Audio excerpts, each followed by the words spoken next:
Good afternoon, doctor. Thank you for your valuable time today. I know the amount of cases that you handle around the world when it comes to addiction. And I thought that, a lot of people don't really understand too much about addiction. When you talk about addiction, they just think alcohol and drugs.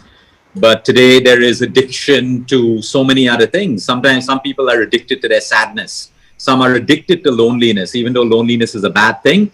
But as we know, neurons in the brain, they start getting used to everything that we constantly think about, that we talk about. So some people are even addicted to sadness, some of them addicted to loneliness, some of them addicted to pain, some people addicted to mindless sex, over shopping, socializing. These are all addictions in a way. Addicted to listening to music, addicted to binge watching Netflix series.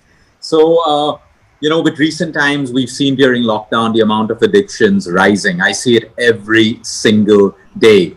Alcohol, definitely. Smoking, definitely. The use of marijuana, drugs, hard or soft, definitely as well.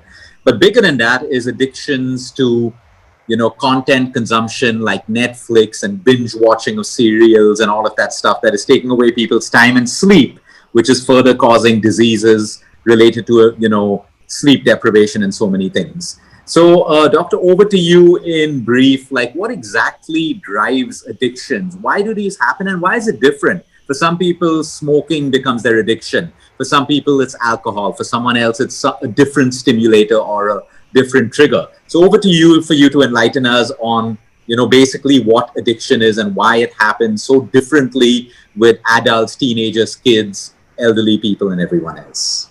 Thanks for that, Luke. Thanks for initiating this lovely conversation. It's grim in every way, but it's very, very important and significant for us to have a dialogue around this as much as we can. So essentially, to be able to treat addictions, we need to be able to understand what is addiction. And it has been defined by various schools of thought in different ways. So if you look at neurobiology, you look at biology, you look at sociologists, so you look at psychologists, there are different and all in their own way correct definitions.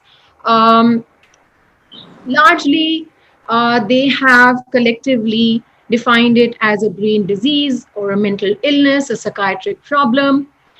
The definition that resonates the most, or the understanding perspective that resonates the most with me, is that it is an extremely complex bio-psycho-social process, which basically entails four things. One, that there is a behavior or a drug that a person craves. Two, that they get temporary relief from it. Three, that they suffer negative consequences and they're pretty much aware of it. And four, that they still continue. So those are largely the four parameters for us to be able to diagnose dependence or an addiction. In terms of your question, what is it? This is exactly it. What happens is when a person tries a drug or a particular kind of behavior, given that we're all now leading such addictive lifestyles, so quickly get hooked onto stuff, hijacked by, shows we like or certain foods we like. So when we are indulging in that behavior, essentially what is happening is that there is a reward circuitry in our brain which gets activated, a certain chemical which is responsible for us to feel great, usual pleasures, which is dopamine, as you might know, gets activated and we experience pleasure. Now, the problem is that a lot of these unnatural things, substance use, certain behaviors, they activate either the release of dopamine or the function of dopamine receptors much better than the natural ways in which we are meant to experience pleasure. For example, eating food or exercising, meditating, or sex.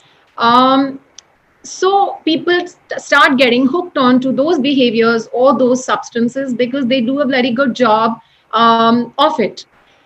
This is what causes the dependence on it. Let's say first the habit, dependence, and then the addiction.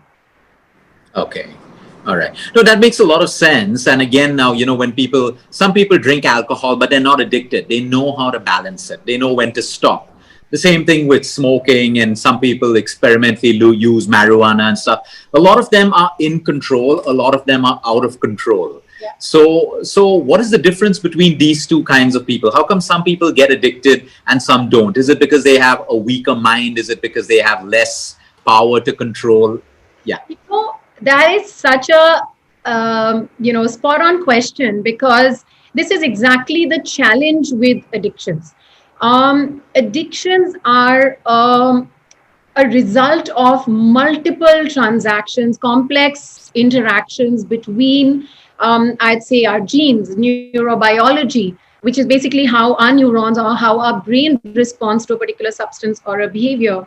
I would say psychology, our childhood, our parental attachment, social factors, the environment, age of when somebody explored it or got curious about it, trauma or abuse in life. So there are so many variables that are interacting, and thereby that results in people manifesting dependence or addiction in different ways. So someone who smokes a cigarette the first time may not necessarily get hooked onto it. And similarly with alcohol, similarly with binge watching Netflix now.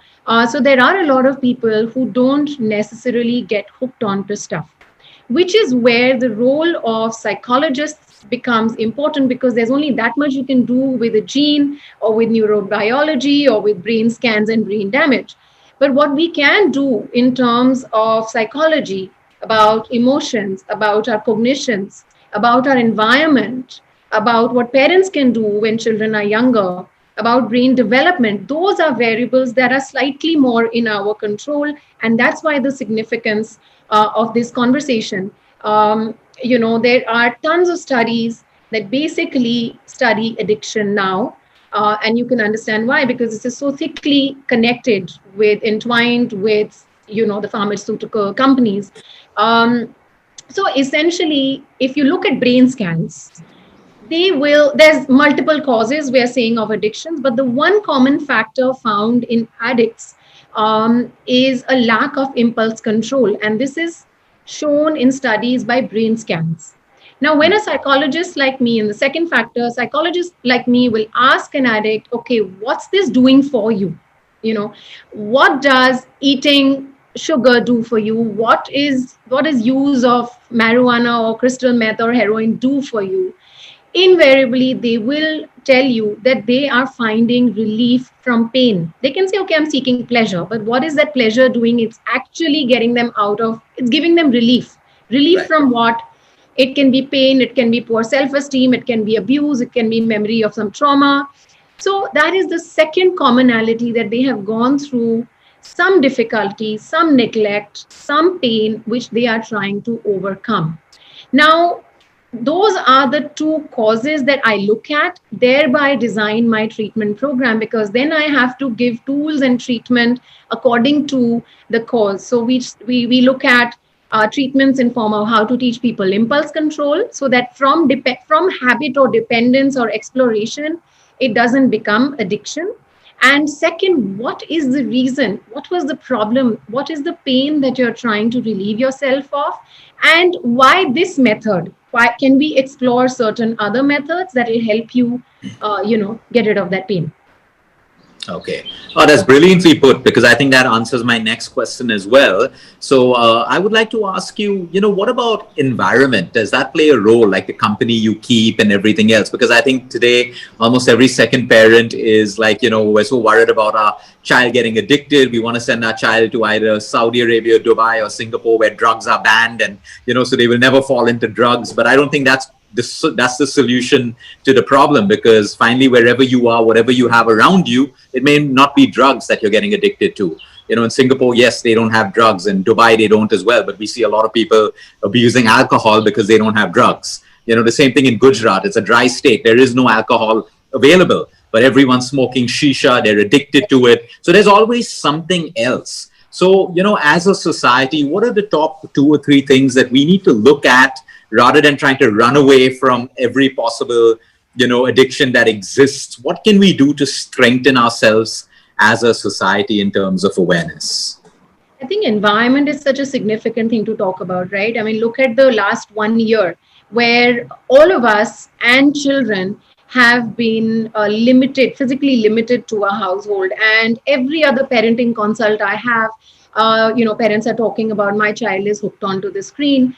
I am binge watching Netflix too much, dog. Before I know it's 4 or 5 hours. I haven't slept enough. I don't know what to do. So the environment definitely has a very, very big role. In fact, availability of substances like you spoke is a significant attribute in this.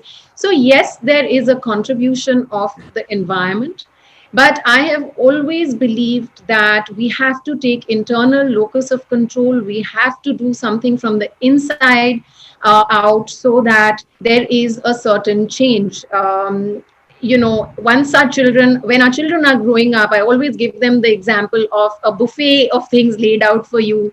You need to pick what is going to work for you and not. So in thereby there are certain things that we need to talk about when it comes to how can we make better choices, how can we teach our children to make better choices. In that sense, I feel that there are two things that us parents or adults need to look at. One, communication like this.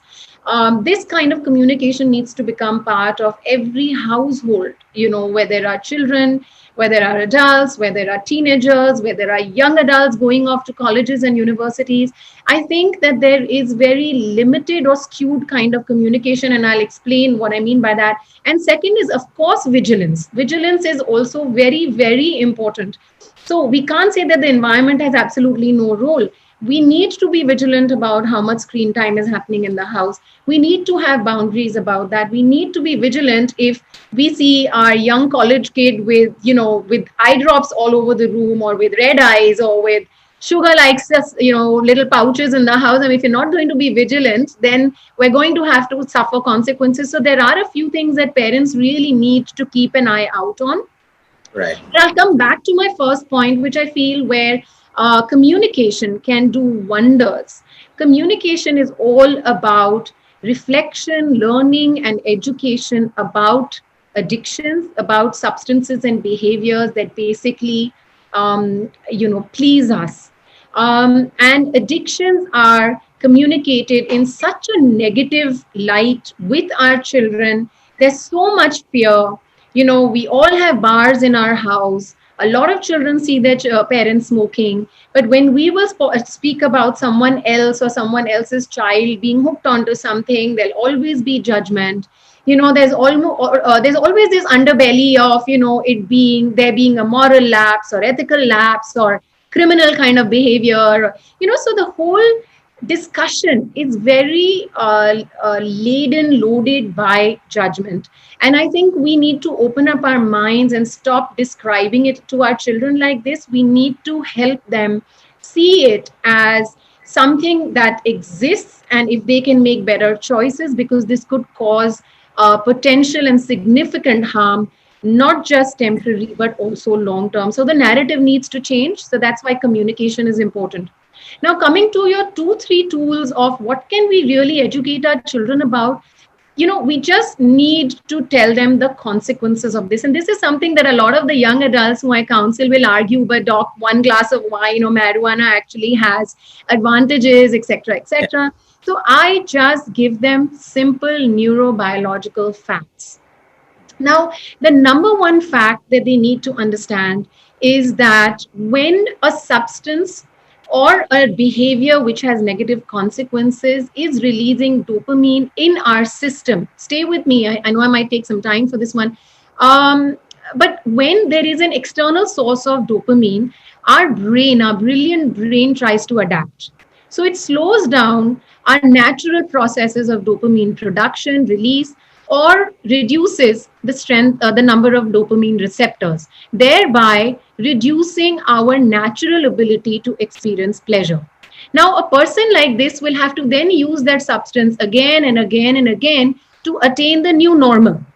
This can also lead to tolerance, where you need higher and higher dosages or more and more of that particular behavior. So that is the first thing that children need to understand, that whether you're doing it once, and yes, there are studies, there are genetic and neurobiological vulnerabilities that a person can have where you can get hooked onto something rather early, very quickly, even in the exploratory phase, so this is very important to tell them. We also need to tell them that there are certain parts of the brain that brain images have shown that go through permanent change or damage. So, for example, the prefrontal cortex, which is responsible for judgment, sound decision making, regulation of our mood, all of these things right here get impacted by drug use or certain repetitive negative behaviors. So that is something that they need to be told, that this is impacting your brain. It impacts our striatum, for example, which is responsible for motivation. So your motivation might be impacted, thereby impacting performance or achievement in life. Again, explaining to them the whole reward circuitry in the brain. Explaining to them that while substances will not really lead to neuronal damage or, let's say, atrophy, but it will reduce synaptic gaps, which is basically the connections, the space between the two cells, thereby slowing down your brain processes. I find it hard to believe that if a parent communicates these things to their children and their children are aware when that buffet is laid out in front of them in that environment, I know that at least a few will use their discretion, because this is the depth of awareness that we need to get into with our kids as far as addictions are concerned. Right. No, thanks. You beautifully explained that. It makes so much of sense. And I think communication is everything, because a lot of kids, adults also, don't know the consequence. Their knowledge is just on the surface. They've just scratched the surface that, oh yeah, you can do it. Everyone's doing it. Everyone's fine. I have a strong mind. And then it becomes a little more and little more. But I think a lot of people are overstimulated. Like after the joint doesn't work, then probably you need a line of Coke. Once the Coke doesn't work, you go heavier. Like, it starts off with one glass of alcohol, then a bottle, and, but if we try to address the root cause of addictions, is it safe to say that, our society right now is heavily, sad, depressed, frustrated, lonely, all of these things come up because your dopamine levels are at a low. The things that should stimulate you don't stimulate you anymore. Like I know people who say my hobby, when we consult with patients, we have a whole questionnaire on their emotional health. And I ask them, what makes you happy when you're stressed? So they say, oh, we love shopping. And then 3 months later, they're still shopping, but they're still, they're not happy anymore. And they found something else. So I feel a lot of people are overstimulated. Is this lack of grounding? Is this people just moving forward without really looking within and trying to find, happiness or stimulation within them? Can you explain that, please, the overstimulation part? That's so beautifully put. And it's absolutely correct. It is all of the above that you mentioned, that people are there are two things that are happening, that we are placing our happiness, our sense of existence, our self-worth on the outside, constantly doing that. And thereby, there's a natural shift in it, the outside, the environment, other people, they're dynamic, they're sometimes there, they're sometimes not there. That is one explanation. And the second is, like I spoke of tolerance, that is actually neurobiological, that you will need more and more of the same thing by virtue of the fact that your brain adapts. When you are receiving dopamine from an external source, your brain slows those receptors down such that to create a balance. Now, unfortunately, you will not be able to experience pleasure in those regular natural activities. So it's, I guess, this, dual impact, unfortunate dual impact on the society these days, which is based on more and more and more. So that's another thing, I feel that there's a huge wave of discontentment, where what we have in our hands this moment, our presence, the people around us, it's just not enough. What we see in somebody else's life, what we see in somebody else's hands, what we see in somebody else's home is what we want to own. And only then that will give us that dopamine rush. And then once we've achieved that, then we'll need something else. As far as overstimulation is concerned, That is also an incredibly valid point, because we are constantly, again, looking for, everything around us is a trigger, is a stimulant. Now, we have all become the kind of humans that is paying attention to everything. We've lost our natural strainers, to not pay attention to something. We pay attention to thousands of things in a day. We're not able to make choices. We're not able to prioritize. We're not able to say that, hey, in this moment, in this hour, this is all that is important and this is all that matters. We want to be everywhere. We want to impact and influence everything. We want to ace everything. So in that sense, yes, we're constantly overstimulated because our goals are all over the place, both in terms of intensity, number, and that is a huge irrationality that is costing us, constantly being triggered, constantly being stimulated, and seeking something from the outside. Yeah. No, that's brilliant, because I've always wondered, are people's lives so bad that they have to constantly escape for a holiday, escape here, escape there? People are constantly finding escapes out of their life. I understand you work a hard week, relax, enjoy the weekend, but people are looking to escape. So it makes us, correlate disease with your very existence of where you are. If your own environment is so bad that you need to keep escaping from it all the time, then I think there's a lot of work that people have to do to fix the environment where they are, internal, external, home, around them, because it's unhealthy to be in that environment all the time if you need to find escapes all the time. Absolutely, Luke. This reminds me of a wonderful saying that, wherever I take myself for a holiday, I spoil it because I take myself with me.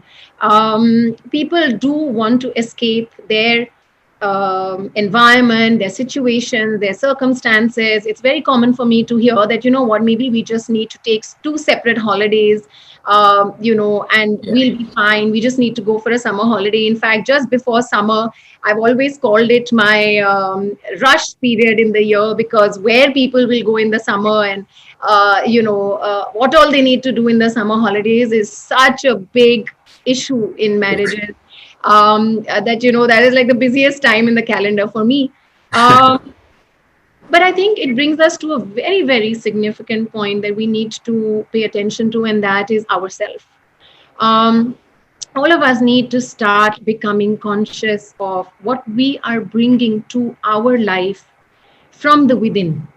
And that is why a lot of work on consciousness, a lot of work on cognitive therapy is being done, with addicts, looking within what is that emptiness that we need to fill. Sure. What is that vacuum? What is that pain? Like I said earlier, what is it that you need to solve, that you need to relieve yourself of?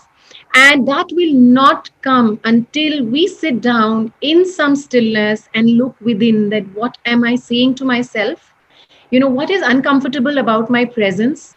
What is making me sad from within, about my childhood, about my current life? What is making me anxious about my future life? So those are some of the things that we need to start listening, and becoming self-aware.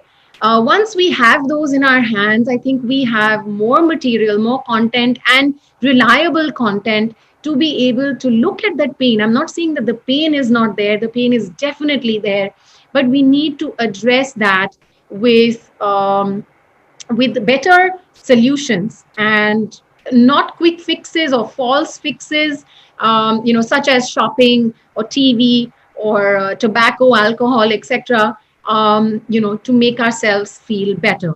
Yeah. So definitely, this requires us all looking within, and I'm looking at it at a macro level. I'm hoping for the entire community, for all human beings to be able to do it. But there is a lot of talk about this, and I'm hoping that at some point we'll realize that we are manifesting so many of our own experiences which we have buried, we have repressed. We're not willing to let them come into awareness. Sometimes on the horizon, people will hear it, but they'll quickly dump it down, bury it 7 feet under, and don't want to face it. You Yeah. know, smoking a cigarette is easier. It'll give me that quick fix, it'll make me feel better, and then I can go on with life. Absolutely. Thanks for explaining that so beautifully. So, I know the work that you've been doing with people with addiction. Sounds like there's a lot of hope, like there is always in every aspect of life. So, thank you so much for enlightening us with all of this, Doctor. Thank you for your time, and everyone have a great evening. Talk to you As soon. Bye. always, absolute pleasure. Thanks for having me. Bye, Doctor. See you.